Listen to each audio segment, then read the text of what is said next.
Welcome everyone to my channel. It's Meredith Hawk from meredithhawk.com.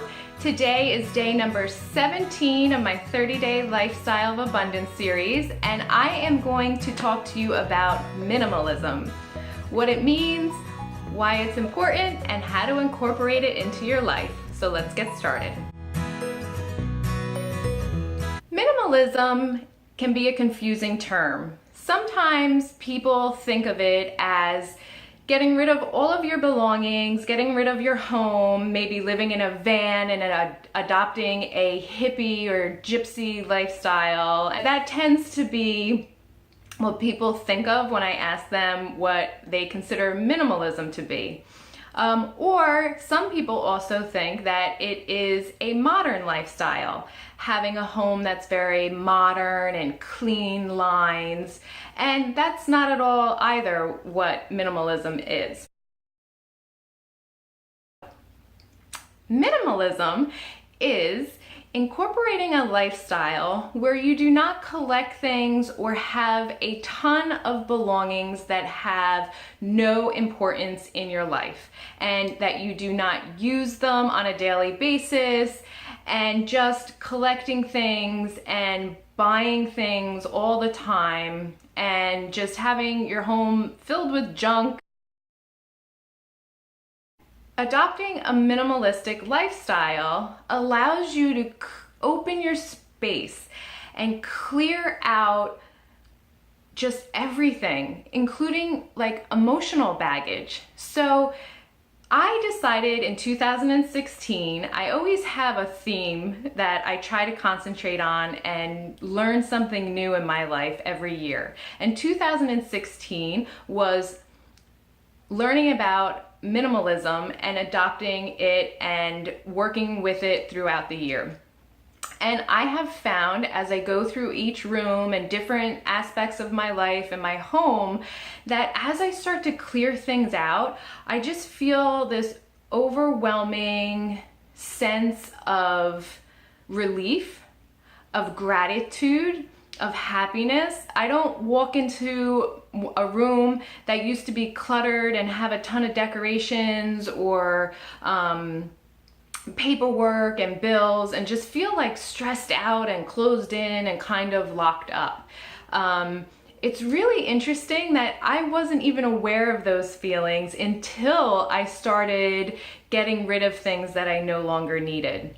The other important thing about minimalism is that you no longer find the need to fill voids in your life by going out and shopping.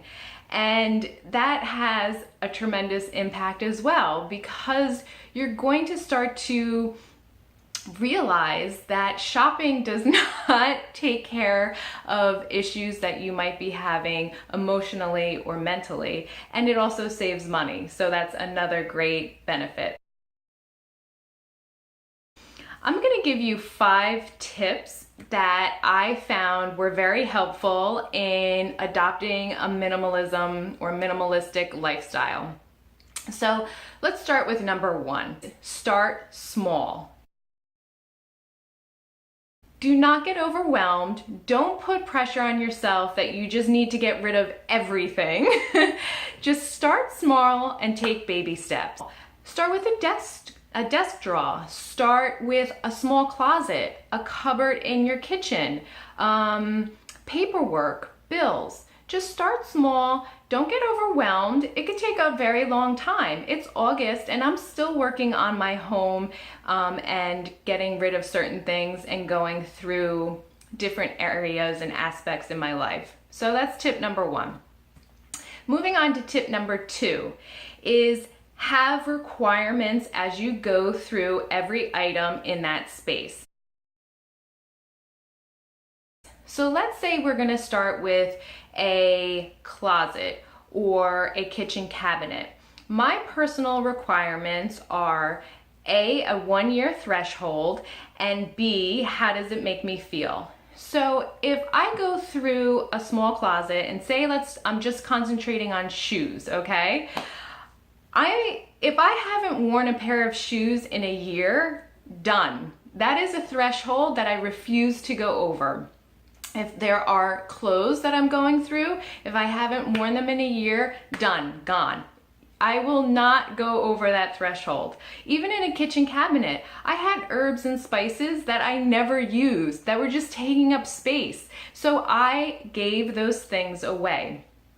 And the part B was, how does it make me feel? If I was going through my jewelry or through my desk drawer and I started pulling out things and I just felt no emotional attachment to them, or I didn't feel good about them and it was just like, blah, gone, just done, gone. If I felt somewhat of an emotional attachment to something, a picture or a frame, or someone gave it to me as a gift, I put it to the side to kind of debate it later. And you'll be surprised of how much stuff you'll get rid of just with those two factors. Number 3 is give it away. Whether it be to a local church or a clothes, one of those clothes drop-offs, or a family member, people that my husband works with. If I know that people like cooking, I had herbs that were unopened, I gave those away. It just, first of all, it makes you feel well. Makes you feel good. It makes the other person feel good because they get to receive something if they want it. And it also actually opens up this amazing way or pathway to receive something in your life that you truly need as well. And that's a really big aspect in this life of abundance, is opening up those pathways to receive things that you actually really need in your life, whether that is monetary, a physical thing, an emotional thing, but as you give things away, you'll start to see that you're receiving things that you need. So that is a great aspect. Tip number 4, adopting apps or electronic apps to get rid of paperwork or things that you don't need in your life as well. Let's say online apps or phone apps where you could replace receiving paper billing for paperless billing, and having a way to gather all of that information in one place so that you don't have all of this paperwork around you all the time. I find that papers and bills and those types of things really had a negative impact on my emotions when I see a pile of bills on a desk or my kitchen table. It didn't make me feel good. Also, if you do have clothes or things that you would rather sell and not give away, there's apps like Poshmark that is a great way to sell items and actually make a little money while you're doing it. And I have a Poshmark account and I love it. I also have an eBay account and I love that as well. And there's just certain items that I can sell and I receive some money, and who can beat that? Number 5 is don't shop at stores.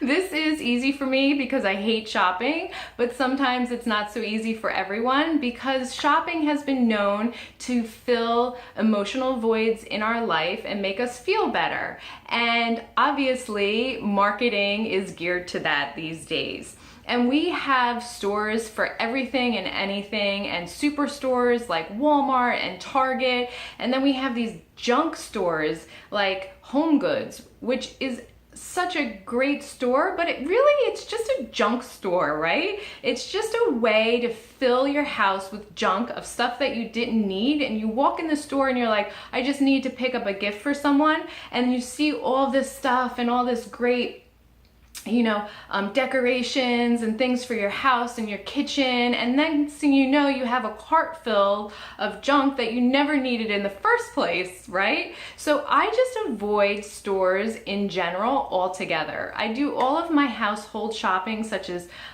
cleaning supplies, from online stores such as Young Living. I use their Thieves line, which is my last video. And if I truly need something, I order it online. And sorry about that. Online shopping has been really amazing, because if you have a chance to actually debate whether or not you really need that item. And there's two reasons for that.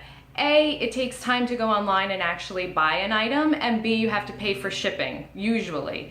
And so you get to really consider whether or not that's an item you really need. So that has been a great way for me to stop going into stores that I don't need to go into. So I try to buy everything online, and that gives me a chance to not buy stuff that I don't need. So those are my 5 tips. I'd love to hear from you what your tips are for reducing clutter and junk in your home and how it's made you feel and benefits that you've seen from it. So thank you again for following me. If you haven't seen the rest of my videos, please go back and check them out. Give this a thumbs up and please subscribe. I am so grateful to have you watching. Thank you.